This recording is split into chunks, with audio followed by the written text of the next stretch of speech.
जो कुछ है तेरी पिछली करनी, है लाला सब तुझको भरनी। कोई भी तुम्हारी जगह पे तुम्हारे कर्म को भरने आने वाला नहीं है। तुम्हारे पाप की कमाई के सब मालिक हैं घर में, पर तुम्हारे पाप में कोई भी शामिल होने वाला नहीं है। नहीं है महाराज। कितना भी पाप कर लो बेटे के नाम से, बेटी के नाम से, चाहे जितना बैंक भर दो, बंगले खरीद दो, पूरे राजनांदगांव तुम्हारा ही हो जाए, पूरा छत्तीसगढ़ तुम्हारा हो जाए, पर पाप अकेले ही भोगना, अकेले भोगना पड़ेगा। इसीलिए गृहतम न शुद्धो विशारदम शुद्धो यतो धनः। 250 रुपए दिन भर मेहनत करके मजदूरी में कोई कमाता है, उसमें भी 30 रुपए इंद्रदेव महाराज के, महाराज यानी कि साधु संतों के, जो अपना घर बार छोड़कर तुम्हारी सेवा में लगे हैं। अच्छा बोलो, तुम शराब छोड़ देंगे मान लो, तो मेरा क्या नुकसान फायदा है? तुम तंबाकू छोड़ देंगे, मेरा क्या घाटा नुकसान हो रहा है, क्या फायदा हो रहा है? तुम्हारे घर में अंडा मीट नहीं आएगा तो उसमें इंद्रदेव का क्या फायदा है, ये तो बताओ।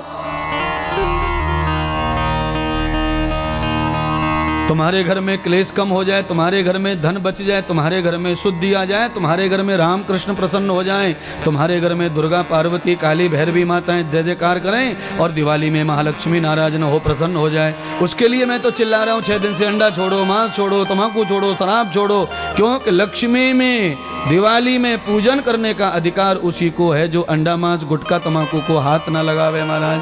अब लक्ष्मी से ज्यादा और किसको पवित्र बताएं, बताओ है? और दिवाली में लक्ष्मी की पूजा नहीं, महालक्ष्मी की पूजा हो, वह कमल के फूल पर बैठी है महाराज।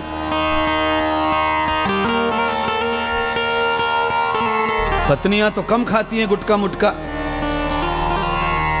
पर टांग तो पत्नियां खूब चूसें है, कंपटीशन में है। एक आध बार संडे को पति जो है टालम टूला भी कर देता है कमाई के हिसाब से, पर कई पत्नियां टालती नहीं है संडे को, शनिवार को याद दिलाती हैं 7:30, कल संडे है, कल संडे। पति ने कहा संडे तो है, पर रुपया तो जेब में होना चाहिए, तब तो संडे मने।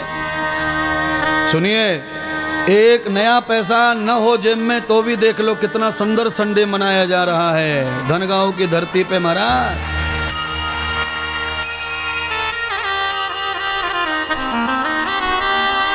इसीलिए मैं तो प्रार्थना ही करता हूं सबसे, भगवान राम जहां भी बसे होंगे, कृष्ण जहां भी होंगे, वहां से अपने हिंदू वर्ग के लोगों को देख रहे होंगे।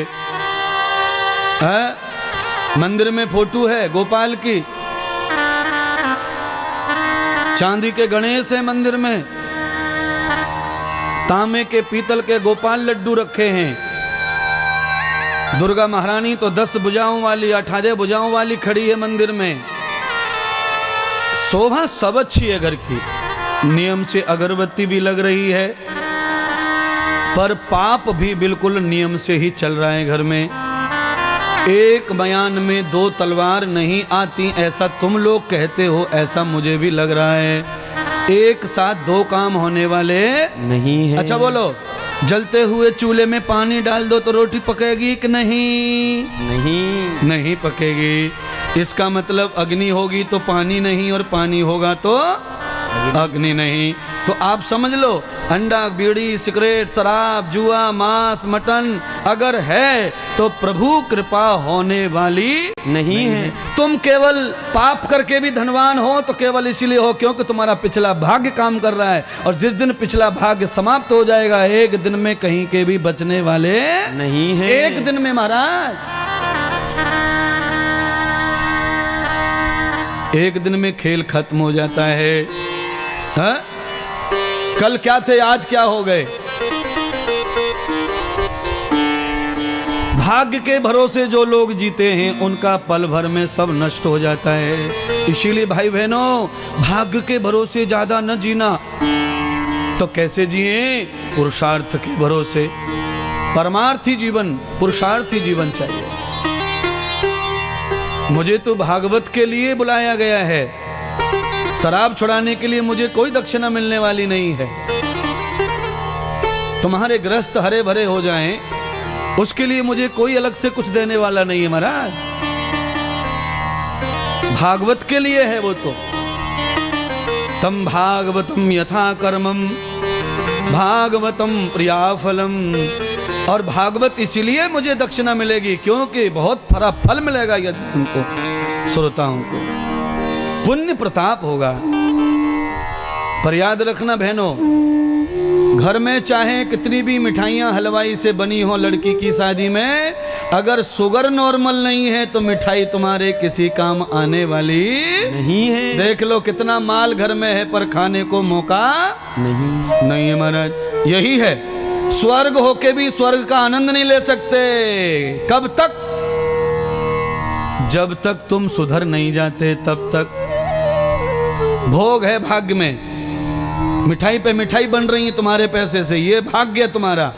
धन बहुत है, भाग्य बड़ा जोरदार है, 10 मिठाई 20 मिठाई। पर दूसरा भाग्य यह है कि तुम चख नहीं सकते महाराज। गुलाब जामुन मुंह में डालते से ही गोली की तरफ उंगली जावे महाराज जेब में। एक दोना रबड़ी खा ली तो 1.5 गोली हो जाए शाम को, अपनी मर्जी से ही, डॉक्टर को भी पूछने की जरूरत नहीं है। बोलिए कैसे संसार सुखी समृद्ध रहे। महात्मा इंद्रदेव आपका दास है, आपकी सेवा कर रहा है और राष्ट्र के लिए ही जीवन अर्पण किया हुआ है, आपके लिए जीते मरते महाराज। आप केवल कल्पना तो करो क्या चाहिए, वही आपको प्राप्त हो जाएगा। पर उसके लिए गुटखा, अंडा, मांस, शराब, जुआ, इन गंदगी से बाहर आ जाओ, फिर देखो तुम्हारी कामना पूरी करवाते हैं कि नहीं करवाते हैं, तुम्हें आशीष सफल होता है कि नहीं होता है। श्री हरि प्रकट हो जाएंगे महाराज। भागवत से ही भगवान का जन्म हो जाता है।